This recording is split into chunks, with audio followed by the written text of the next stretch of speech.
There are masters whose names echo through time, etched into scrolls and inked into memory.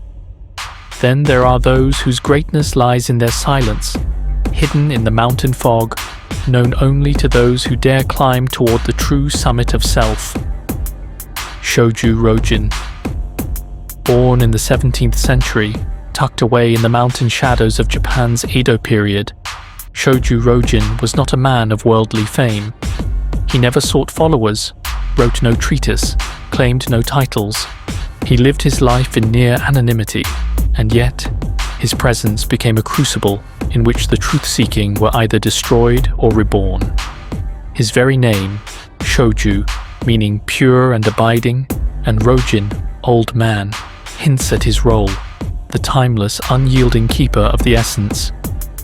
He was the unshakable boulder in the torrent of delusion, the immovable mountain monk whose eyes could pierce through all illusion.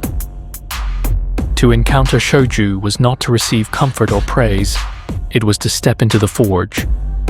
Those who approached him were not met with kindness in the usual sense. His compassion was not soft, it was surgical.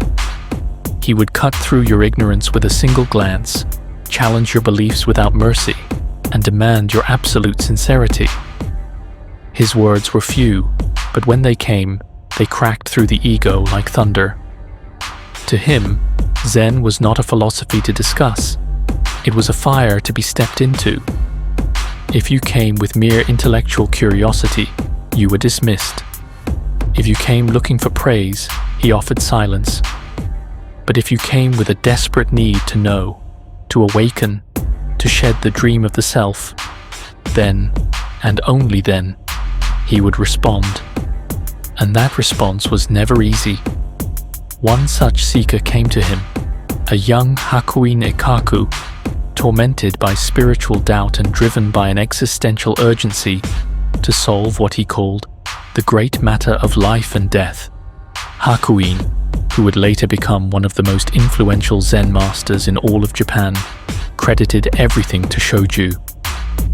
When the student is ready, the hammer appears. Under Shoju's eye, Hakuin was shattered.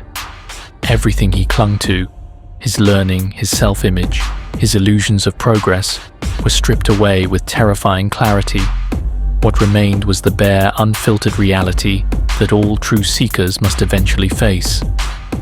Shoju Rojin did not offer stages, steps, or affirmations. He offered the sword. He placed it in your hands and demanded that you cut through yourself. Zen, he said, is not something you learn. It is something you become by dying to all that is false. It is said that one glance from Shoju could reveal whether a student had true potential or was merely playing at the path. He was not a gatekeeper, he was the gate itself.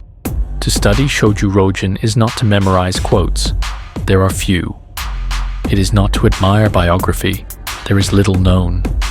To study Shoju is to confront the very question, am I truly ready to awaken, or am I still clinging to sleep?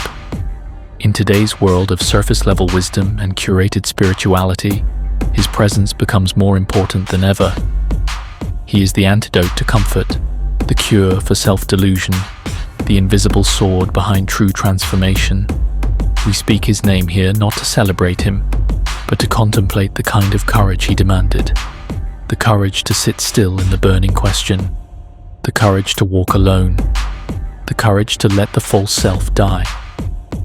Know this, the true master does not seek students. The true master waits hidden until the roar inside your soul becomes louder than the world's distractions. And then, he answers. This is why we remember Shoju Rojin, not for what he taught, but for how he awakened others by being a mirror of relentless clarity. And now, through this mirror, we invite you to look